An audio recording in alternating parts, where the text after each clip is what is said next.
ஷே எப்பா விஷ்ணு கணக்கு போட்டு கணக்கு நம்ம இவனுக்கு எடுக்கலை அப்படின்னா இவனுக்கு டயரில் காலி பண்ணிடணும்.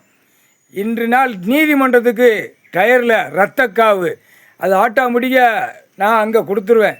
நீதிமன்றத்துக்கு காவு, டயரில் போகிறவனுக்கு காவு, டயரில் ஆட்டிட்டு போகிறவனுக்கு காவு, எல்லாமே நீதிமன்றம்னாலே உள்ள டயரில் போய் தான் காலை வைக்கான். கேடுகட்ட பேக ஏண்டா கணக்கு போட்ட கணக்கு எடுக்கலைன்னா நீலாம் அப்போ என்னடா ஒரு எவ்வளோ பெரிய தப்பு. தமிழ் வார்த்தை, தமிழ்நாடு, தாய் இந்தியா நாடு, உலக நாடு எல்லாமே உட்கார்ந்து கடவுளுடைய குடும்பம்.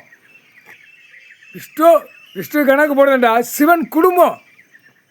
ஒரு நீதிமன்றத்தில் இவ்வளோ பெரிய கணக்கு வச்சு இவ்வளோ கணக்கு கொடுத்து கடவுளே பூமியில் இறங்கின கணக்கு நீ எடுக்கலைன்னா அப்போ இதுக்கு என்ன அர்த்தம்? அப்போ கடவுள் கொடுத்த தண்டனை தக்க தண்டனை. அப்போ நீதிமன்ற கோர்ட்டில் காலை வச்சு டயரில் போகிறவன் இப்போ எல்லாமே காலியாகும். ரத்தக்காவு, ரத்த பூமி, ரத்தமாக ஆகிற கணக்கு உள்ளே போட்ட கணக்கு இனிமேத்த ரத்தக்காவு, ரத்த பூமி டயரில் தூக்கி எறிய வேண்டிய நேரம் வந்து கொண்டே இருக்கிறது.